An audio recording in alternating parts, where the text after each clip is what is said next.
We pray that your Holy Spirit will guide us. Lord, you will shed light into our hearts. Help us, Lord, to understand your plan and purpose for each of us in our own generation.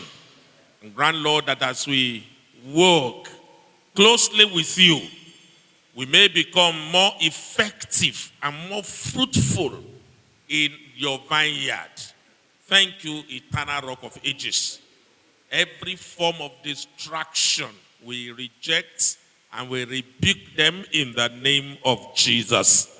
We pray that the Spirit of the Lord will take absolute control and every one of us will be blessed. Thank you, dear Father. In Jesus' name we have prayed. And let the people of God say amen. I want to say good morning to you, sirs. My prayer is that God's abundant blessings will rest upon all of us in the name of Jesus. Particularly, I like to express profound gratitude to our dear Father in God, the Lord Bishop of this diocese, who had graciously invited me to fellowship with you at this year's clergy school. My Lord, I want to express profound gratitude for this privilege, and I pray that God will continue to bless your episcopacy in the name of Jesus. I therefore bring you warm greetings from the good people of Ijebu Diocese and my very family, my wife and children. We pray that the Lord will continue to bless each of us and move us forward in the name of Jesus. I realize that we are looking at something very, very important during this clergy school, and several of our guests and ministers will be speaking to us on that same subject, looking at it from different shades and angles. And I'm trusting that as we do that together, we will go back home blessed and refreshed from the presence of God in the name of Jesus. I'm sure that a soft copy of my paper will be shared with all of you. I've sent it to our Lord Bishop now so that you will be able to probably have a clear picture of some of the things that I've written down, which I will be speaking to in the course of this meeting. Let me start by saying that there is no generation that has ever needed this intentional mentoring that we are talking about more than us. And why? It is because we now live in an age of extraordinary technological advancement. We live in an age where distraction is almost at its highest level. Well, maybe because we are talking of our time now. I don't know how, like in another 50 years, another years. It's not impossible. The level of distraction at that time will be higher. But for us now, when you compare the level of distraction today, compared with the past 30, 40 years, it's higher. It's almost at its peak. And that's the reason why this issue of mentoring is important. We have many people who are successful, but then very few people care about the process, the procedure, the step-by-step of how they got to where they are. Most of us are only interested in the end product. And that's why we have come at this clergy school to look at a subject that is important to all of us: biblical mentoring of pastors, because that is our own area. The goal is to examine what it means to develop, to mentor, to model an elderly, experienced priest. And just like Paul said that imitate me as I imitate Christ, so that we can imitate their lives. And the intention is that we will be able to produce next generation of what? Leaders. Because if mentoring fails, you can almost predict that the next set of leaders will do what? Will fail. In fact, if anything, it's not impossible somebody can use the analogy of what we're having in the political atmosphere currently in Nigeria to describe what we're talking about. When you look at the kind of qualities of virtues of life that the first generation of politicians, in Nigeria possess, you don't find it in those who are there now. Most of those who are there now in politics are there because of what? Their stomach, of what they can grab. And that's why you can find politicians not even stealing. We are not talking of millions. People now steal in billions. And this sometimes looks so crazy because on a normal day, maybe an average person, I wouldn't know except for the sake of greed. An average person may not be able to finish spending $1 billion. And then you now steal several billions. So those who are stealing are no longer stealing because of themselves. They are stealing because of their unborn great-grandchildren. They want to steal so much that almost everybody in their family will have something with or live, get to use many years after they are gone. The Lord will help us in Jesus' name. So this lecture proposes to examine two biblical passages which provide a comprehensive framework for pastoral mentoring. 1 Timothy chapter 4 verse 12 presents Paul's vision for the formation of a young minister. And 1 Samuel chapter 12 verses 3 and 4 presents Samuel's testimony at the completion of a lifetime of ministry. Together, they answer two defining questions. What kind of pastor should I become when we are still on the job?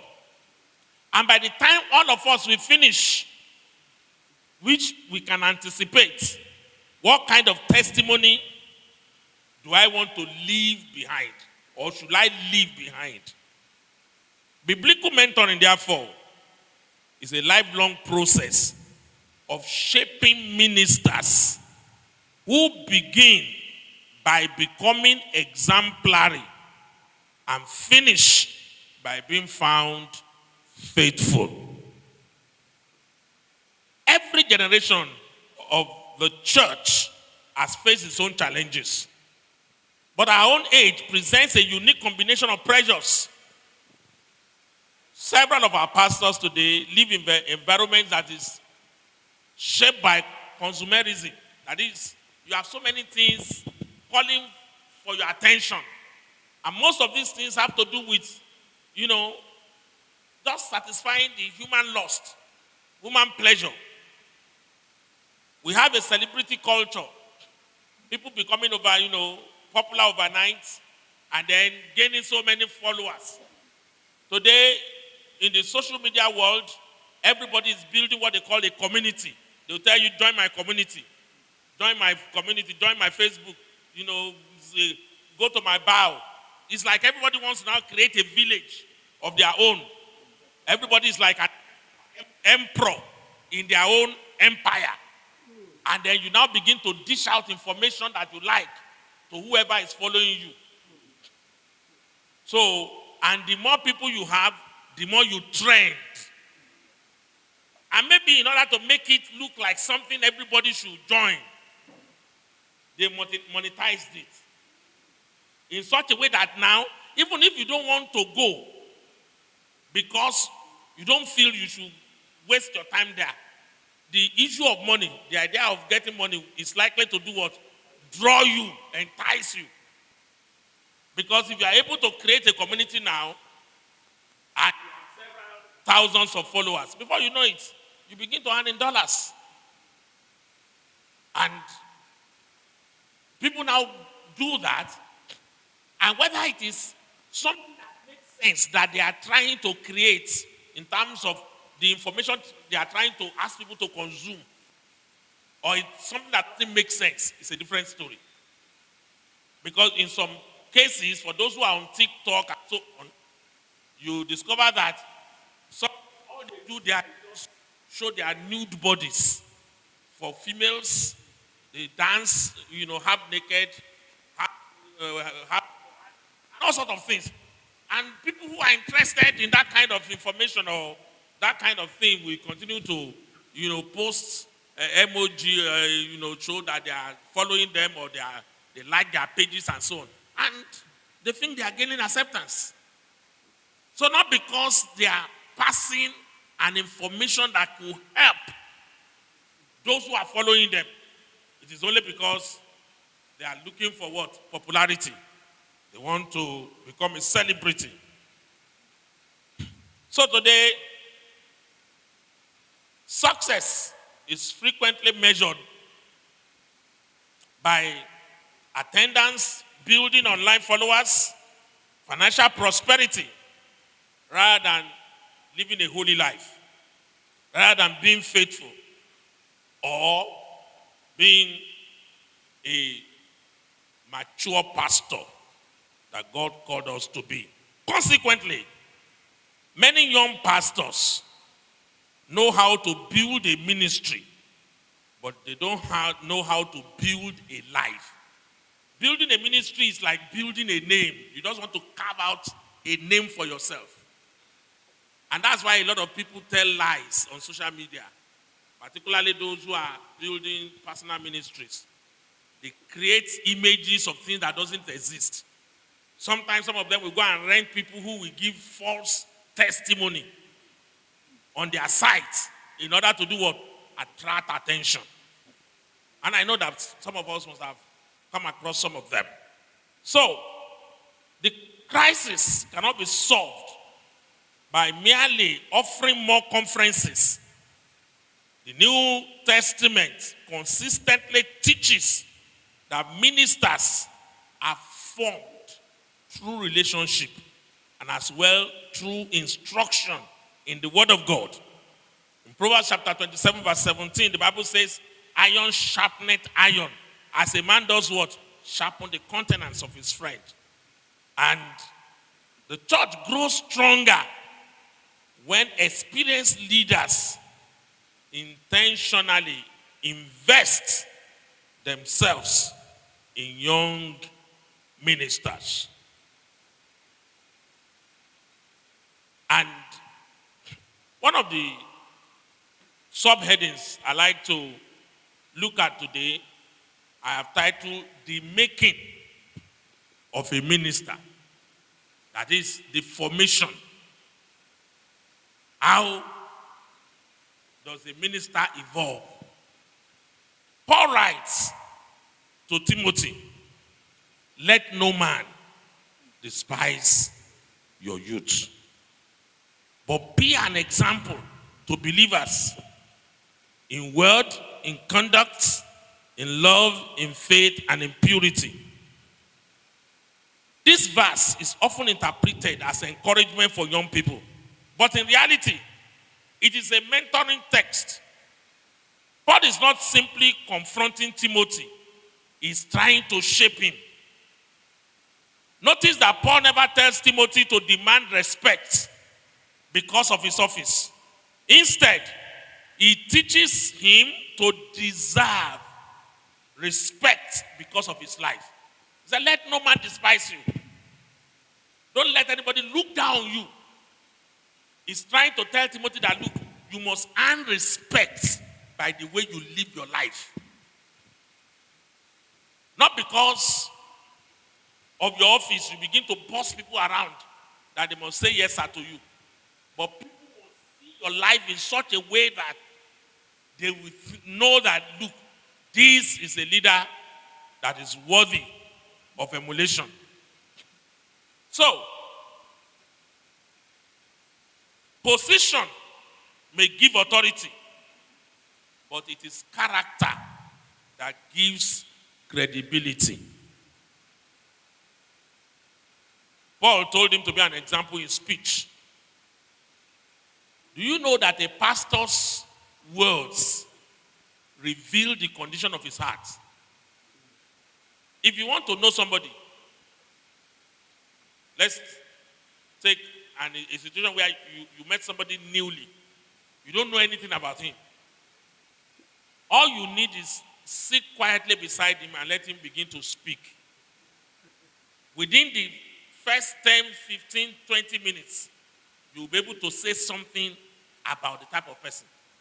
Whether it's a frivolous, whether it's somebody who is, who doesn't have even control in terms of how he speaks, whether it's somebody who is,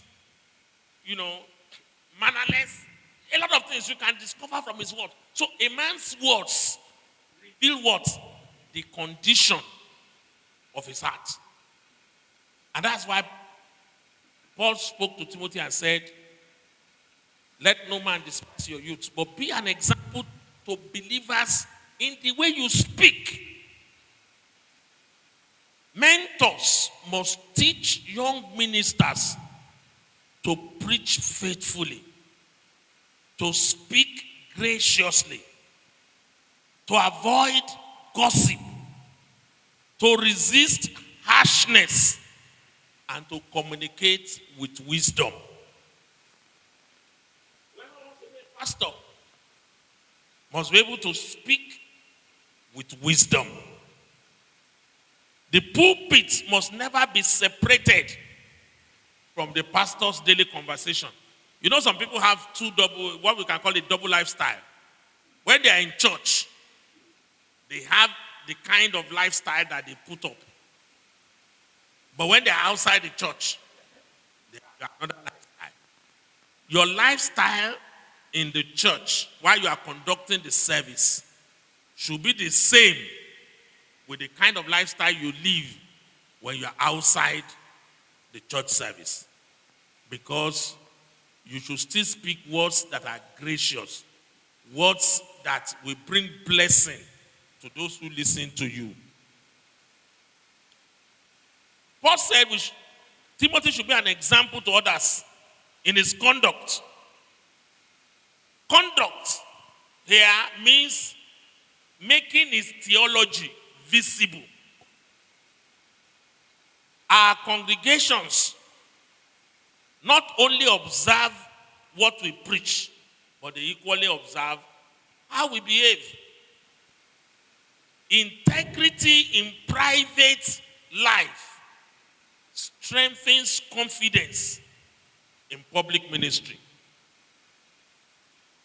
Imagine a pastor who has not done anything wrong in terms of living sinful life privately. You know that anytime you are in church and you are preaching, you'll be more confident to preach and to rebuke people or tell people of God not to live in sin. But imagine if a man of God is involved in secret affairs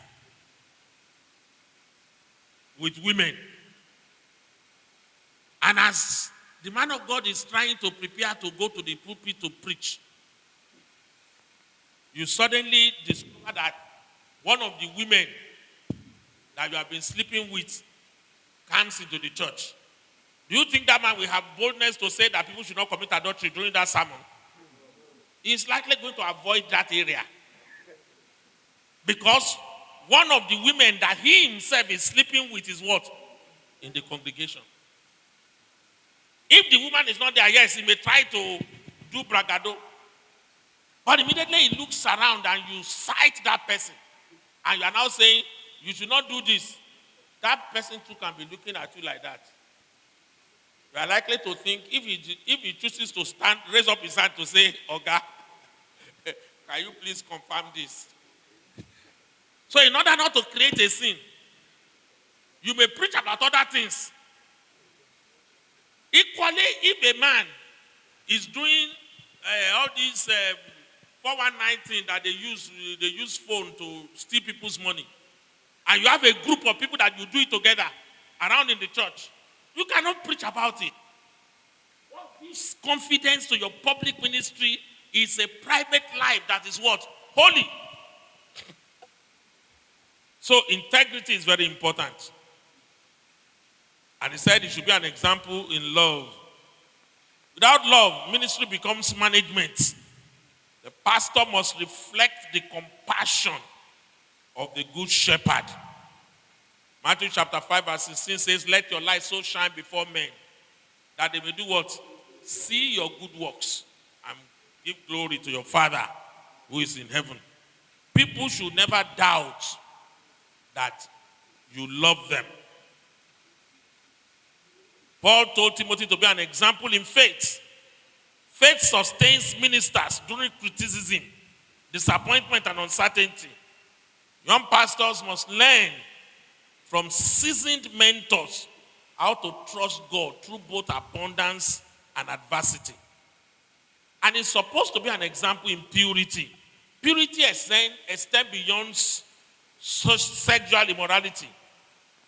It includes purity of motives, purity in financial honesty, emotional discipline, doctrinal faithfulness, and transparent relationship.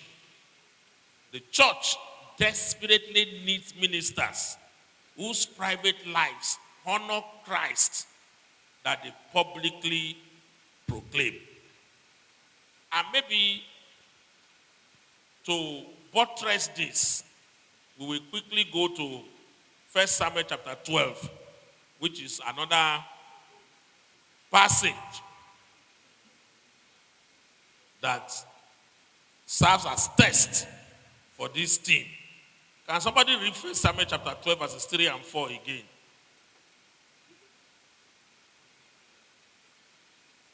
1 Samuel chapter 12. Now testify against me. Yes. In the presence of the Lord and before his anointed one. Whose ox or donkey have I stolen? Have I ever cheated any of you? Have I ever oppressed you? Have I ever taken a bribe or perverted justice?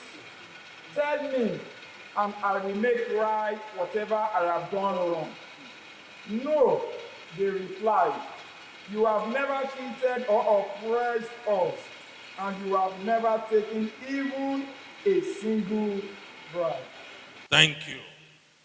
Samuel stood before Israel and asked 4 remarkable questions. Whose horse have I taken? Whom have I defrauded? Whom have I oppressed? From whose hand have I taken a bribe? The people answered unanimously, you have not. What an extraordinary testimony. Samuel did not defend his achievements. He defended his integrity. He did not list his successful projects. He invited people to examine him morally. This is the kind of legacy every minister should desire to leave behind in every parish where they are privileged to serve. By the time you are posted or transferred, you should be able to stand up to say, whom have I cheated? Whom have I oppressed? What property have I taken from you illegally? Have I collected money privately from anybody for a project in the church that was not executed? Or have I asked people to contribute money for a particular project and that money was what? Diverted to something else? You should be able to ask. 4 questions. And when you look at those 4 questions, it borders first on what? Integrity. 1 Corinthians chapter 4 verse 1. Let a man so consider us as what? Servants of Christ and stewards of the ministry of God. And he said, it is expected in every steward to be what? To be faithful. Integrity.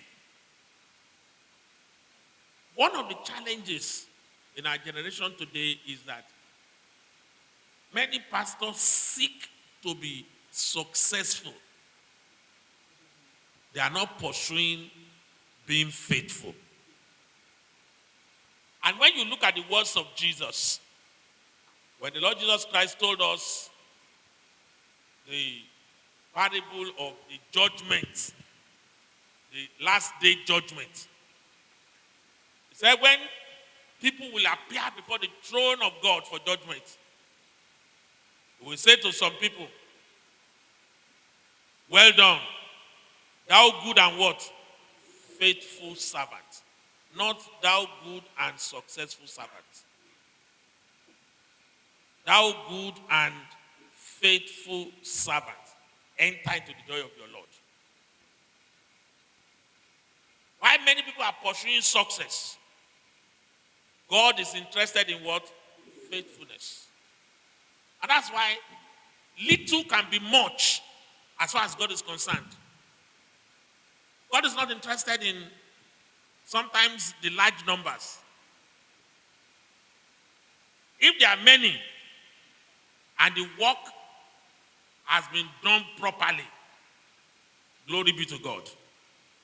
But if in a situation where there are many people, but the procedure, the process of gathering them is not pure, then God is not going to be interested. So, purity is more important. Integrity is more important. Pastors must never enrich themselves through the flock that they are entrusted to care for. Financial transparency protects both the minister and the church. And all of us know that. Today there are so many people who do things that cannot come to the open. For instance, in our church, no matter how you want to put it, every church must have what? A basic bank account through which they transact all their financial, whatever they want to do, make their transactions. A situation where a pastor, because you want to raise money for a project, you should not under any circumstance encourage church members to send money to your private account. Am I right? Under whatever circumstance. Whether you are praying for that person, or you are doing it, even if they are very close to you, as long as that money they want to give is for a project in the church, that money goes to where? The church account. Anything that makes that money to first of all land in your account before it gets to the church account, we might begin to see, raise questions. And if for any reason somebody even has asked you or has sent money to you because of whatever the reason may be, that this is meant for the church, immediately you see it, that money must leave your account that same day. Am I right? Or somebody has sent the money particularly for a project in the church because it's somebody you have spoken to and whatever, and maybe circumstantially the man sent into your account, and you need to stay there for about 3, 4, 5 days. The temptation to do something with that money will come. It's not supposed to be. And he said somebody phoned him and told him that he should send his account for money. And he said, yes, I can do. But he said, I'm going to transfer money for the church and yourself. He said, no, so sir. Don't give me money, and then you can send that to my private account. But if it is for the church, I will send the church account to you, and you transfer that one directly. That's the ideal. The pastor is willing to be transparent, not encourage even members to send money to his private account. The Lord will help each of us in Jesus' name. He said, whom have I defrauded? This concerns honesty, truthfulness in finances, in promises, in administration, in reporting, in relationship. It's indispensable. Credibility is very, very important in the preaching of the gospel. He said, whom have I oppressed? The authority that God gives us is for service, not to dominate people, not to coerce people. A pastor is supposed to be a shepherd, not the owner of the flock. Leadership without humility can lead to abuse. Samuel asked, from whom have I received a bribe? Corruption is not limited to money. It includes favoritism, manipulation, compromised convictions, and decisions influenced by personal advantage. Mentors must teach younger clergy to preserve independence of conscience. We must ensure that our conscience is clear at all times and in every situation. So when you look at Timothy,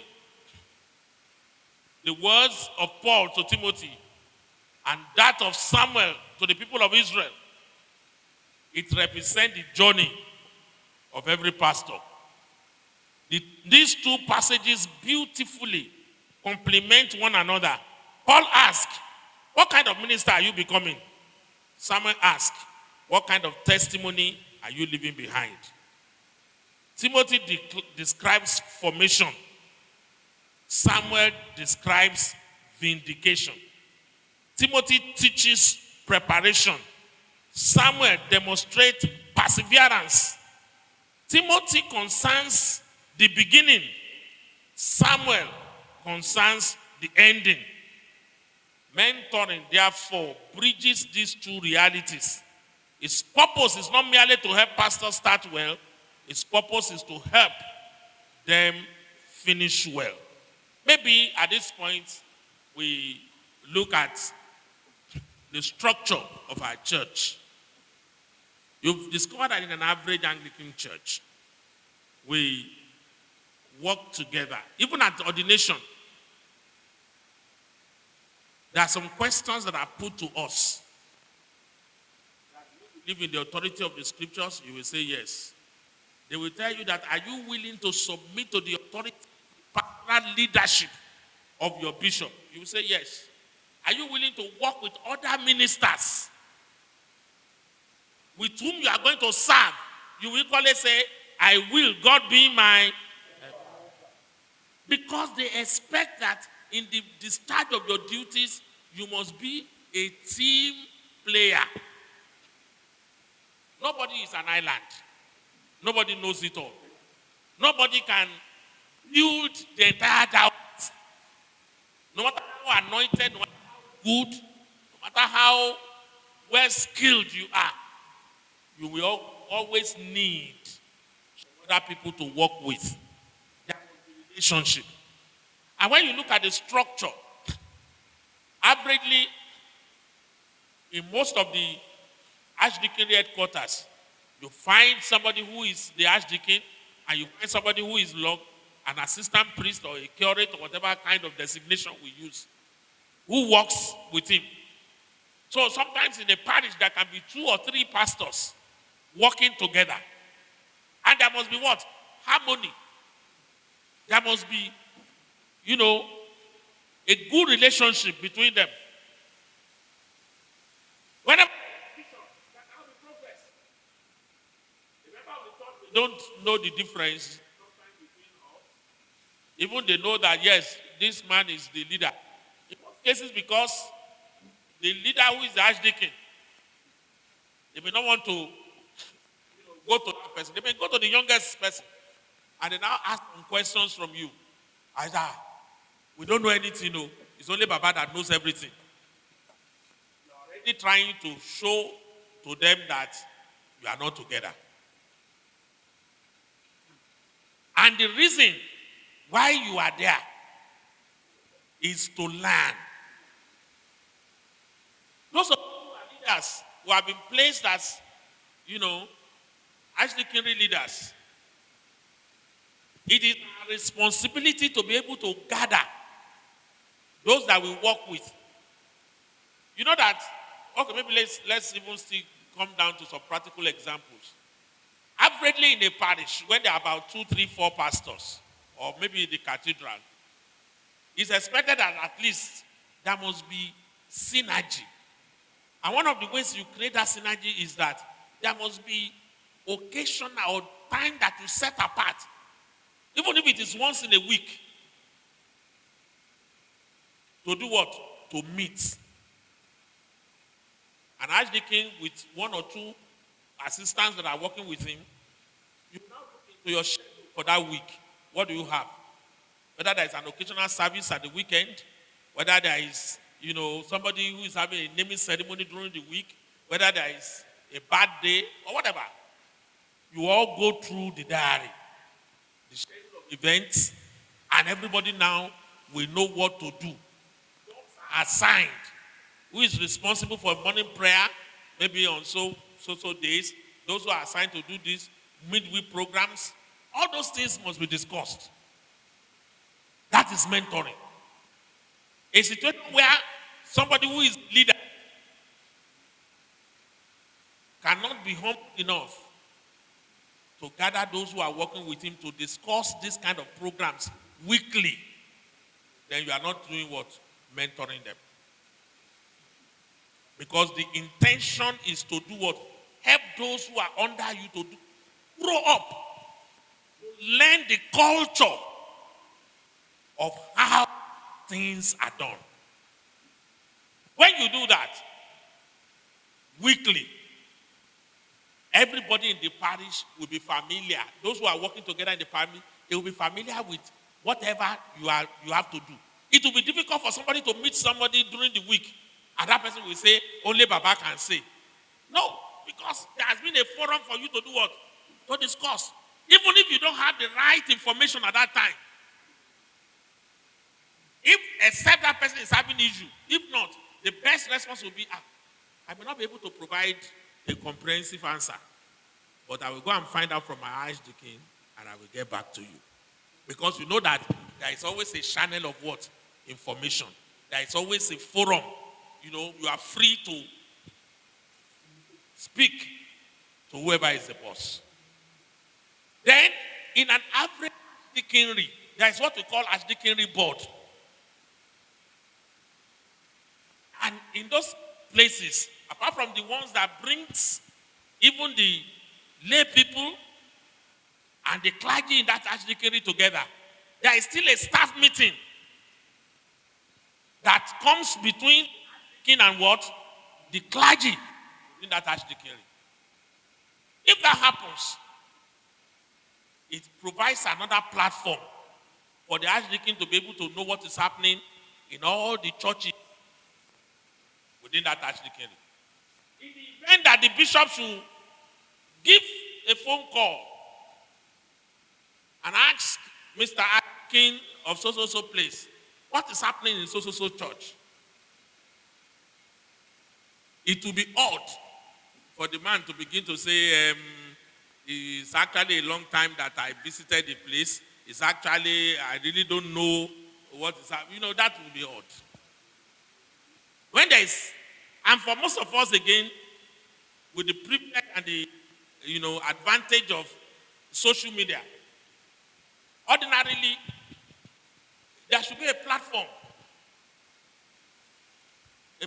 that brings all the clergy together. I remember that, serving as provost of the cathedral, there's a platform for all the just 3-4 of us inside that, cathedral. And anytime there is an issue or there is a new information, there is an update, it is what? Posted there. So even if you are not in the compound, you know what is happening. There is something that keeps you abreast of developments within. And if even I'm not there too, those who are there must be able to report on whatever they are doing. So also, there should be platforms for, Adikinri's staff and so many things, so that all of us can be what? On the same page. And when there are issues, they should be brought up so that those who need to intervene will be able to do so very quickly and in such a manner that it will help bring development rather than setback to the work of the Lord. My prayer is that God will help each of us in the name of Jesus. So, characteristics of effective biblical mentors. The mentor must first be what? A disciple. A disciple. You cannot give what you don't have. Effective mentors must demonstrate personal holiness, biblical fidelity. Your yes must be what? Yes. Your no must be no. There must be humility. There must be patience. There must be willingness to correct lovingly. There must be prayerfulness. And there must be generosity in sharing what? Experience. You know that even when we have one or two pastors in a place, and sometimes some people meet the leader and then they could hand envelopes of money over with the intention that, please sir, this is for you and those who are working with you. There are situations where those who are younger may never get to know, because those people may not even want to, wish to show themselves to those who are younger. Integrity demands that whoever is the leader must be honest in doing what? Giving to those who are younger whatever belongs to them. But we have had cases of some leaders who will do what? Pocket everything. And even when they are caught red-handed and they are challenged, they will say, wait for your time. That is not integrity. That's not fidelity. People like that, they are bad mentors. They are bad mentors. You know that there is a particular offering that belongs to us by right. What's the one? Touching. In an average Adikin receipt. And, they have done the touching. Maybe the guy has asked the people to go. They are the one that went to do the naming. They the one that did everything. And by the time they now finish, they just pack everything. And they now came to Oga after the service. I said, sir, that's the touching we collected. He said, I put it on the table there. That's the attitude of some people. They just say, put it on the table there as if they are not interested. It's a way to divert the attention of the younger people. And when they say they put it on the table there, they will now send that man on one errand. Maybe it's an irrelevant errand so that he can go very far. And the man will not talk about it on Monday. He will not talk about it Tuesday, Wednesday, Thursday. And you collected this thing last Sunday. And by the time they look at the table, a guy has spent the money. That is not how to mentor. Because we are talking about integrity in ministry. Very, very critical. The truth is that anybody that behaves that way, I wouldn't know how to put it, but if you look at their lives, they will never, you will not be full. You keep eating and eating, but you will not be full. Integrity demands that whatever the amount,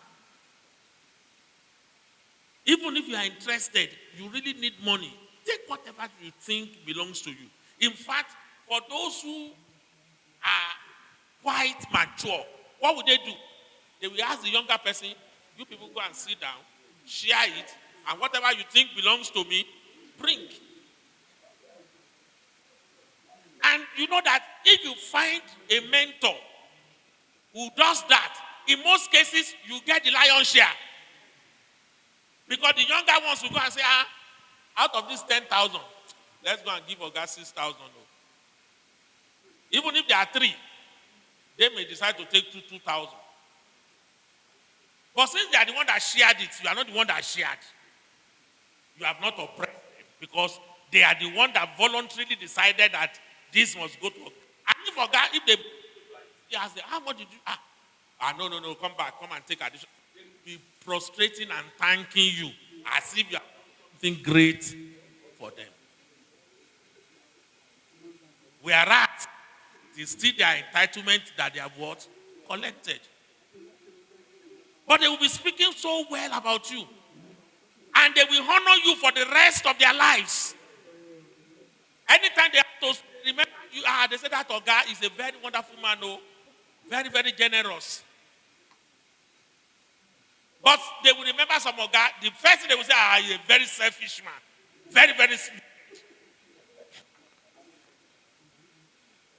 So what kind of mentor are you providing? And that's what Samuel is asking. Whom have I defrauded? Whom have I cheated? Whose source have I taken? There are so many of us that have defrauded those who are working under us. You have cheated them. You have oppressed them.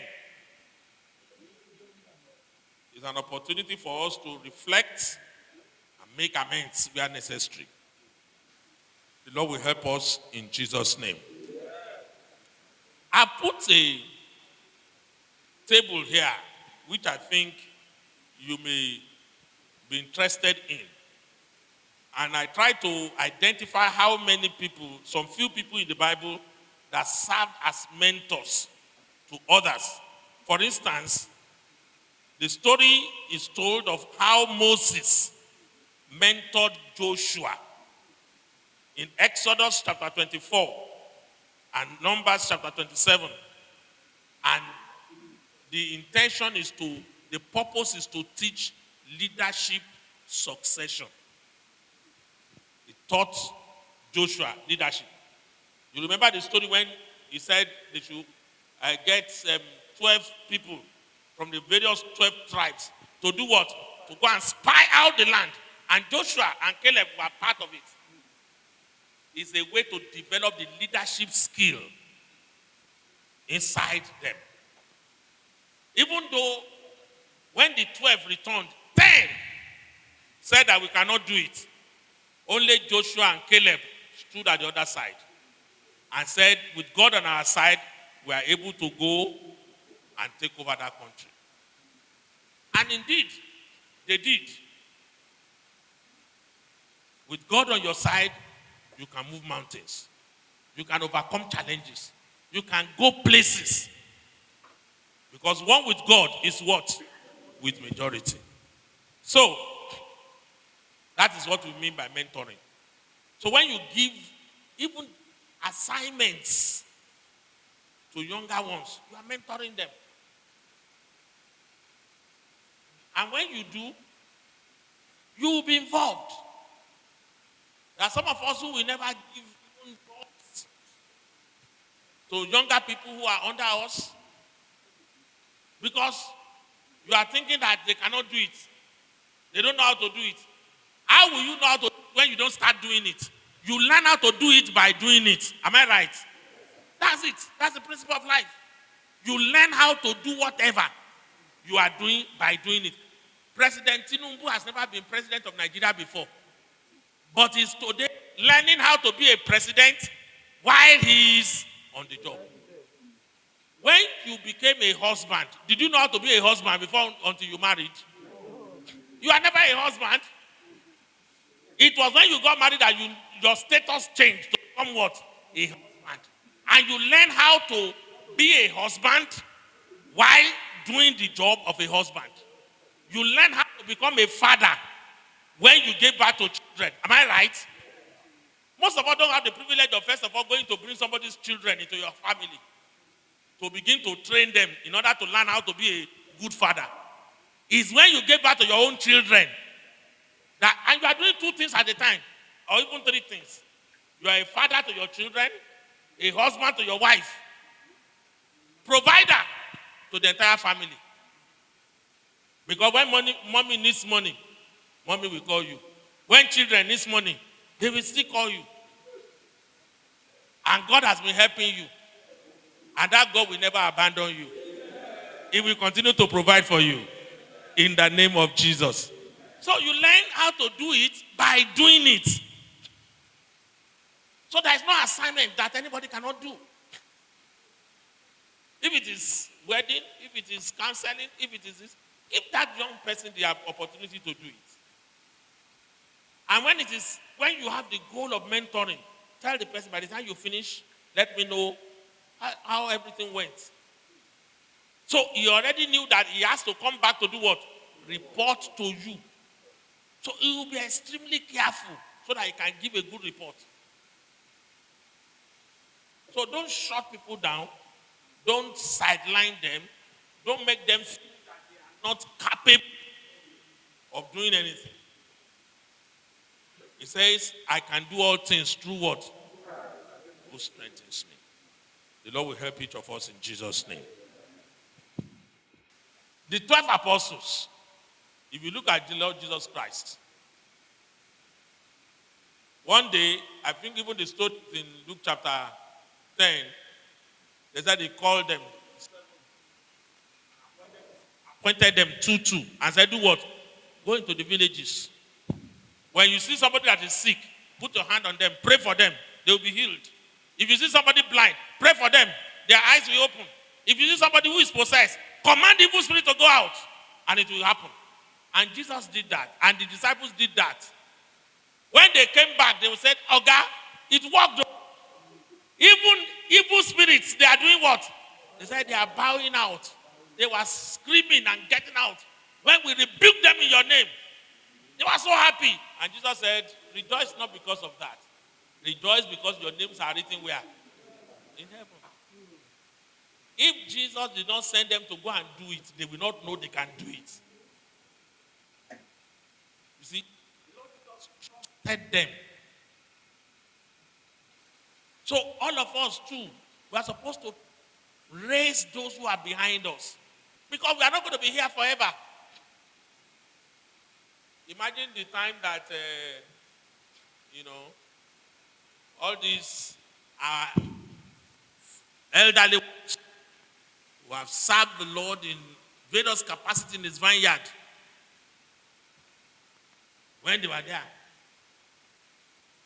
I was still in the seminary when Papa Olufosoye was about to retire as the first Archbishop. I was part of the people that were dragged from Emmanuel College to come and pack his things out of the Bishop's Court in Bodija. We were packing all his books, to where he was going to retire to. They came to pack all of our students, help him to pack his books out of the vicarage or the Bishop's Court or the palace. And look, I never knew I would get this far. I was just a small boy. But we are talking about what? Mentoring. Today, how many years he has served? He has been a bishop of the Ria Prongos. Where did they go? Ria Riopongas or somewhere. Gambia. Somewhere there. Before becoming the Bishop of Ibadan, before becoming the Archbishop of the whole Church of Nigeria. But long ago now, it's now several years that Papa has gone to eternal glory.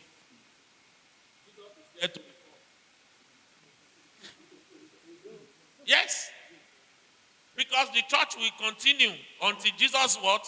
Returns the second time. So, if we begin to behave as if the return of Jesus in our lifetime, it doesn't happen.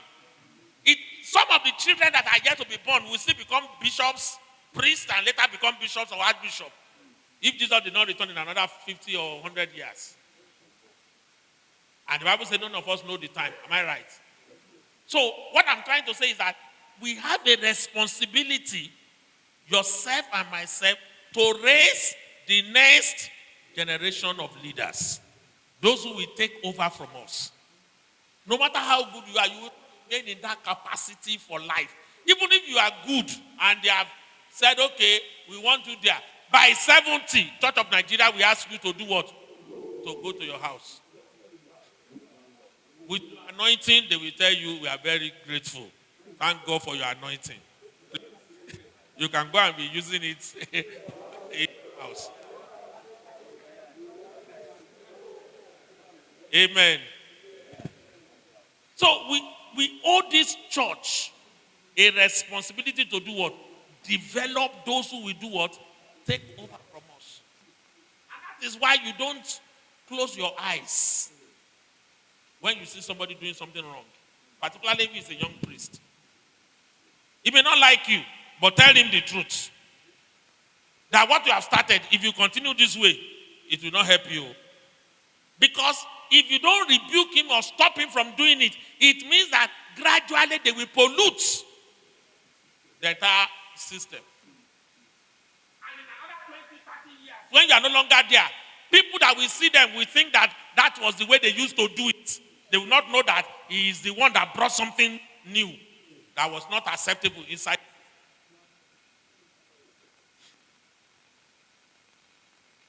Therefore, all of us owe this church a responsibility.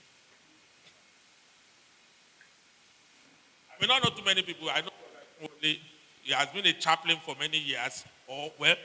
He was a chaplain when he was much younger. Serving in the Ibadan houses. And the kind of the bishops that he worked with, there are so many things you learn from them. And these are the things that we need to do what? Pass on to those who are coming. It is not just because of prestige of office. It is because we have a responsibility to those who are coming behind. Touch of Christianity, brighter and better. So that the church of God can continue to do what? March forward. I pray that the Lord will help us in Jesus' name. I will be giving room for questions, but let me just round up gradually so that I can give room for some of your questions. Challenges to mentoring in the 21st century. Pride. Pride is those who feel that they are too big either to teach or to learn.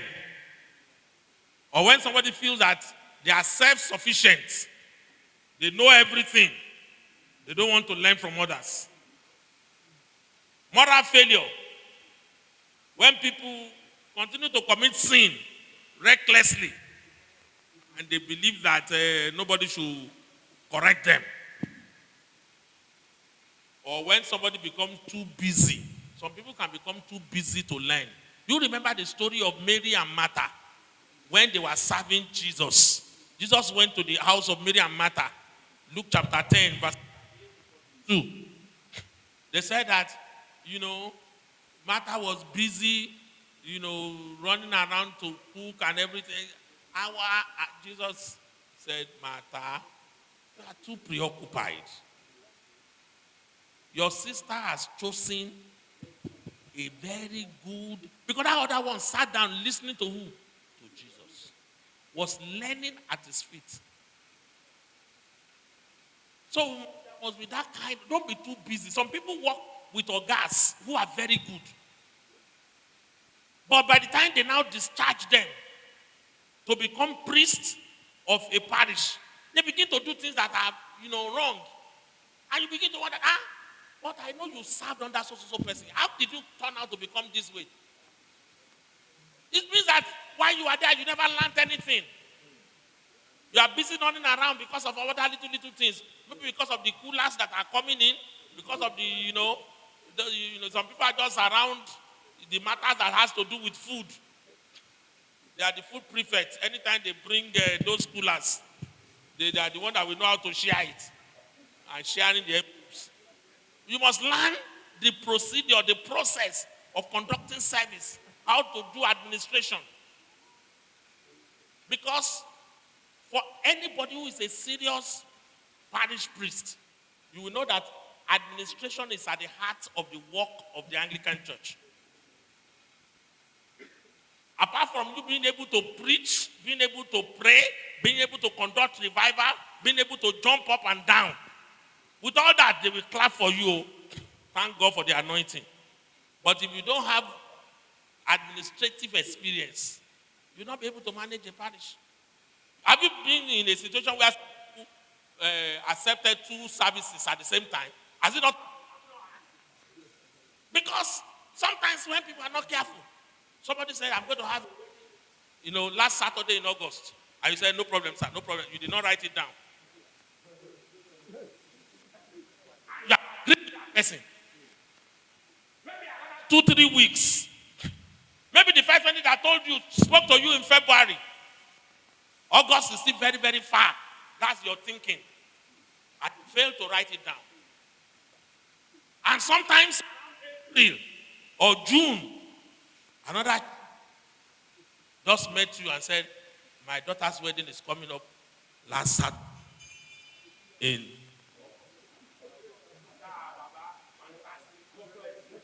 We are already looking forward to that. We are going to do it. In fact, you begin to celebrate and say, you did not bother to check. You did not bother even to. And they are going to print out. The first person they are going to print out is IV, 10 o'clock in that same church. This other one that you celebrated because you know that money will come went to print his own IV, 10 o'clock. How do you sort it out? There will be serious trouble. It has happened. I must be honest with you. It has happened in some churches. And that's the essence of this issue of mentoring. You must always work with your diary. Any little thing that is important, what do? Go and put it there.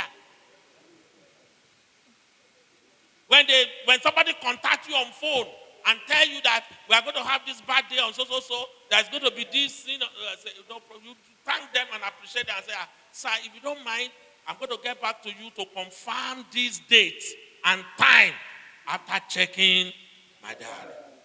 At least that person will remember that you mentioned it. And you make sure you go and do that immediately, within 24 hours. So that if that person needs to change the time and the date, you can still work around it. And that's part of the things that we must learn from those who are experienced. The Lord will help each of us in Jesus' name. So, principles of effective mentoring. We must teach sound doctrine. 2 Timothy chapter 3, verses 16 and 17. Live the way you teach. Be an example of whatever you are preaching to others. You must pray. People must know that you are praying, and you also pray for those who are under you. Encourage spiritual gifts. Correct with gentleness. And commit to multiplication. When you need to correct people, don't correct them with the intention of embarrassing them. You know, some people, that's the way they do their own. They will wait until everybody has gathered and they know that everybody is there. And they will say, Reverend so come out. And then they dress you down, disgrace you, do everything to demoralize you. Everybody will know that to perform. They may give credit to the Oga. There's no problem about that. But you may not have helped that person, to grow. Sometimes the approach will be that when they are done, and maybe if you want others to learn, you can still maybe you can sometimes bring one or two people there to be witness. But your tone of speaking, your language, your approach, your body language will show that you are correcting with love, with the intention of helping that person to do what? To improve. Not to dress the person down, not to run the person down, not to demolish or destroy the ego of that person. The Lord will help each of us in the name of Jesus. So, as I finish up, the central message is encapsulated in 4 key passages. 1 Timothy chapter 4 verse 12, mentors and mentees must lead by godly example. 1 Samuel 12, 3 and 4, integrity is the foundation of a credible leadership. 2 Timothy chapter 2 verse 2, mentoring must aim at multiplying faithful leaders across generations. Paul said, these things that I've taught you, commit to faithful men who can teach others also. So you must be willing to share. And that's why sometimes you find that when you meet bishops or you meet archdeacons who have been long on the job, they tell stories. Stories are told in order to help those who are coming to know how it is done, how they have learned on the job.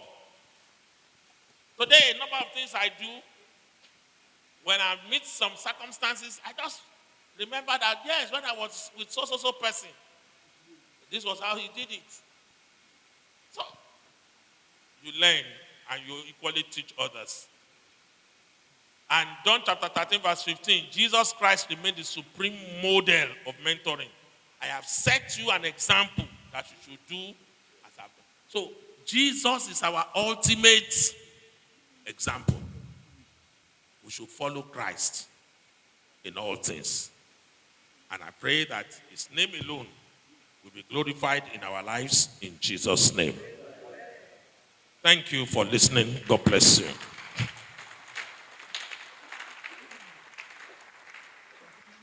I'm going to, questions, comments, observations. My Lord, I stand to appreciate you for a thought-provoking lecture that you have imparted on us. So I just have 2 questions to give. Number 1, sir, at what stage / level does mentorship or mentoring start? There, yes, sir, or begin? The second question, sir, I just want a clear picture of the differences between mentorship and leadership. Thank you, sir. Thank you, sir.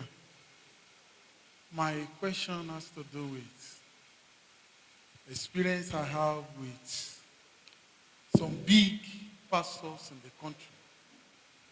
I heard him saying he doesn't have a mentor, and the only mentor he looked up to was the person who died the year he was born. Because he go through his books, written by him and written about him. And he had adopted him as his mentor. He never in life come in contact with him. The mentor died the year he was born. And he adopted him as his mentor. How do you ascertain that? Okay.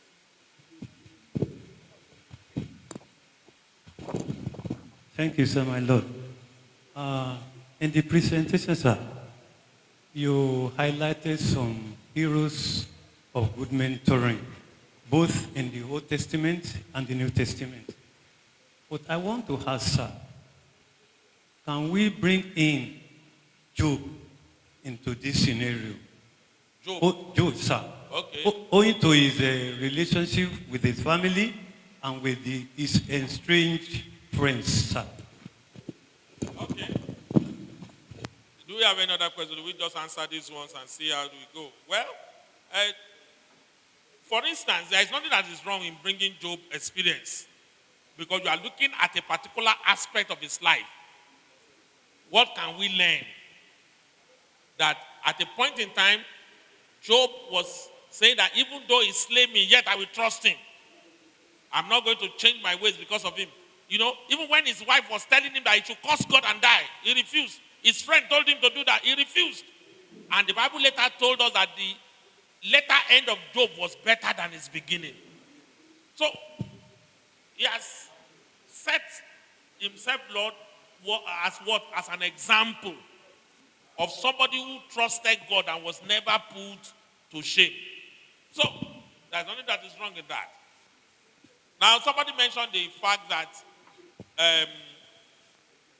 a leader claimed that he has no mentor because the person who he had wanted to adopt as his mentor, he was gone. So it means that they never met. And even he grew up to just come in contact with his books and later felt that he had read enough of his books and books written about him to sufficiently equip him to the point that he could claim that that person was the only mentor that he had. Well, don't forget again that that's a personal claim. It's subjective. It is not something as a standard. Particularly again, the man that he claimed to be his mentor,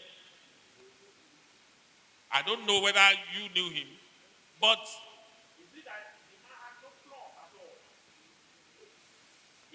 said that he's even looking at Jesus as the ultimate mentor who is trying to come near the truth. But even in that, we will still be able to point his attention to the fact that Jesus equally encouraged his disciples, to teach others, to mentor others, and that why did he fail to follow the same pattern? So for that man, don't forget that if you look at him, because I don't know the person you are talking about, if you go and look at the person you are talking, there will be one of these, new generational pastors. They are trying to build an image. And I told you, they are trying to build an empire, build a community, build a name for themselves. So in an attempt to say that I'm not, he doesn't want to come under the authority of anybody at all. So he will not say, somebody can claim that Idahosa died. Idahosa is his mentor. So that whoever now says that is something, he will be asking you, are you greater than Idahosa? Since your own ministry is not bigger than that of Idahosa, therefore you cannot talk to me. So that's the kind of thing. So it's still self-sufficiency, thinking that I've arrived, I cannot learn from others. So there are not people that we can take as a standard to follow. And we should not take them too serious. Even when the man is making mistakes, the problem is that he will not allow, he has closed the door for anybody to be able to correct him by telling everybody that the person who could correct him has died. And the man died the year that he was born. So it's a serious strategy. It's a tragedy on its own. I'm not sure it's something that we should celebrate. Then, differences between mentoring and leadership. Now, all of us are called to be leaders. But leaders are made. Nobody becomes a leader overnight. Leaders evolve over time. And that's why I've given an example of many of us became, the year that we got married was when we became husband. And you learn on the job. And many of you are doing well. We are doing well in our homes. We have been dwelling with wisdom with our wives. You have been managing women. You don't know how to manage women before. You know that some of us are not born with, mixed gender in our families. Somebody like me now, I came from, all of us are boys in our house. The only woman in our house while I was growing up was my mother. So I don't know whether there is something called menstrual cramp, menstrual pain, or anything. My mother never spoke about such when I was growing up. So all the years that I was growing up, I don't know anything about women's life. Because we are all boys. And there are some of us that grew up like that. But eventually we got married and God has been helping us to manage our families. So we learn on the job. Leaders are made. They evolve over a period of time. They learn, they grow. They develop their muscle. Their skills become sharpened with time. And how does that happen? It is through this mentoring. All of us. Nobody is a self-made person. Somebody, even when you look at your life today, do you know that all of us are products of our teachers? If that man that taught you in primary school have not taught you well, you may not know how to write your name today. The person that first of all taught you how to hold pencil and biro. You know that's why some people have bad handwriting and some people have good handwriting. That's the difference. It depends on who mentored you first. Who did you submit to? If the person that was telling you, this is how to write A, and sometimes some people are bad, learners. When they are telling you this is how to write A, and you decide to be writing your own the other way, but that's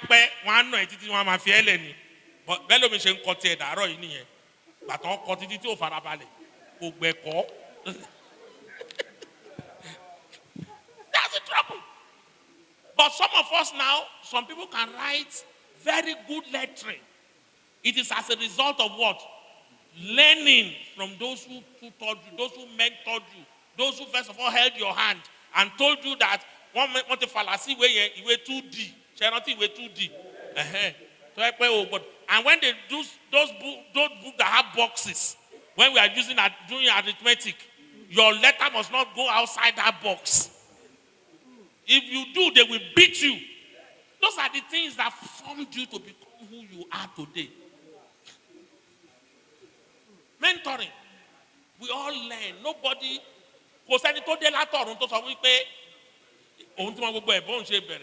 Somebody must teach you. And that's why we must constantly. The Bible says iron sharpens iron. Like a man does what? Sharpens the countenance of his friends. So we must always open up to discussions, exposures, things that will help us to grow in faith. And don't forget again, if you look at the ordination vows, one of the questions that is in the ordination something is that they will say that, will you give yourself to reading both the Bible and all other books that will help to deepen your understanding in the knowledge of the scriptures? You will say, I will. God being.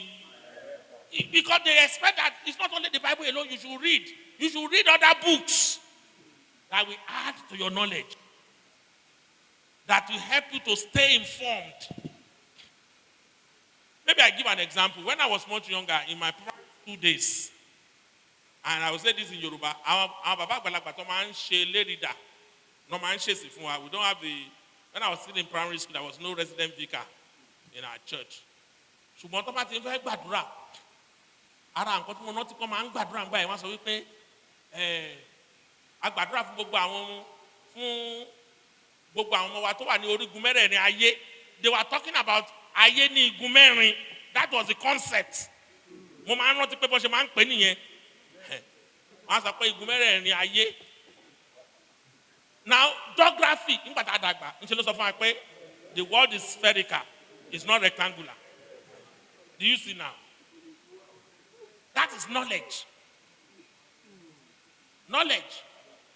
So, it's at their level at that time. Into one money, yeah. Ohun dẹ̀ náà fi ń gbàdúrà tó fi ń sọ̀rọ̀ tó fi ń pe àkíyèsí àwọn èèyàn láti súnmọ́ Ọlọ́run. Yes, because we don't know better. But now that ìmọ́lẹ̀ tún ti tàn sí wa, a tún ti ní òye dáadáa sí. A pastor today tó bá lọ bọ́ sí iwájú church tó wà lọ sọ wípé igun mẹ́rin láyé ní, people will just be shaking their head. Primary school children will be shaking their heads. One day, one lọ bèrè lọ mommy, did you agree with that pastor? Did you not hear what he said the other time? That the world is rectangle. You know that again, when I was in the secondary school, I did a little bit of geography. Once of my pay, the solar system has 9 planets. But today, they have discovered that there is something bigger than that. They just now call it, that is our own solar system. There is a galaxy. There are so many planets. They tell you that there are billions of planets. So many moons. Stars are in trillions. Go and Google, or if you like, go and open your YouTube to look at, astronauts and whatever is happening in that in the space. You'll be shocked. They will tell you there are trillions of stars. The only thing is that our own Earth is the only habitable planet. All other ones they have even told us that there are planets that the only thing that is available there is water. There is no land. And recently, as I was trying to listen to this, they told us that if Jupiter has not been where it is, and the distance of the sun, I want you to get this, so that it will help us to know that you need to read the distance of the sun to the earth. Just with another few degrees more than we are, the water you see will all evaporate.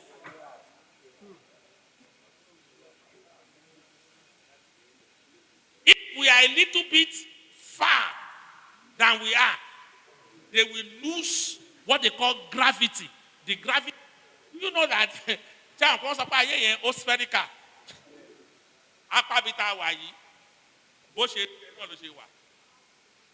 But what keeps all of us on the floor? What does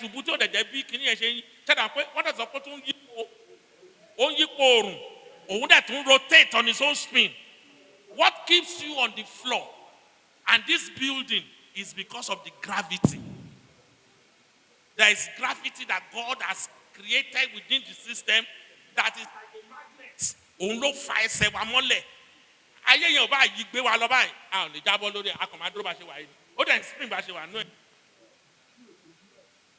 And all of us are stable. So you need to, it will help you to appreciate the mightiness of God. Do you understand?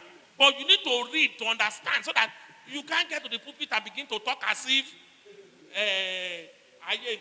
discover 1920 in 2026. The Lord will help us in Jesus' name. So then the last question talks about mentorship starts right when you are a youth. Look at Timothy, said, do not let somebody despise your youth. He was still a youth. He was just starting out as a young pastor.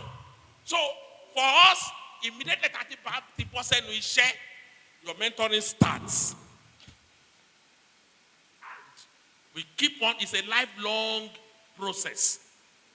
We keep learning from those who are over us, above us, who have more experience than us, in different fields. You may know better in one area. Somebody may still know better in another area. So learning is a lifelong process. It doesn't stop. Help all of us name. Well, once again, I want to thank you for the privilege. Can we please bow our heads as we pray? Lord, we give you thanks and praise for this hour. Thank you for all that we have been able to learn, particularly about the need for biblical mentoring. Grace, Lord, to submit ourselves to mentoring, to learning under those you have placed over us. The grace to be humble, to learn, release upon each of us in Jesus' name. I will pray that you grant us grace not only to learn, but to apply those things that we learn in our private and daily lives in the name of Jesus. Bless us, O God, and use us to bless others. Grant that, Lord, in humility, we continue to relate with those who are under us in the name of Jesus. Help us to love those who are under us genuinely, and Lord, to help them to become better than they came in contact with us in the name of Jesus. We pray that under us and in our own time and generation, your work will progress. Your name will be glorified. Your church will continue to move forward. Thank you, Eternal Rock of Ages. Bless this entire diocese. Bless our diocesan. We pray, Lord, that the mission of this diocese will continue to advance rapidly in the name of Jesus. That, Lord, as we take the gospel to the nooks and crannies of the land, many more people will come to the knowledge of Jesus as their Lord and Savior. And at the end of our race, none of us will be a castaway. Thank you, Heavenly Father. In Jesus' name we have prayed.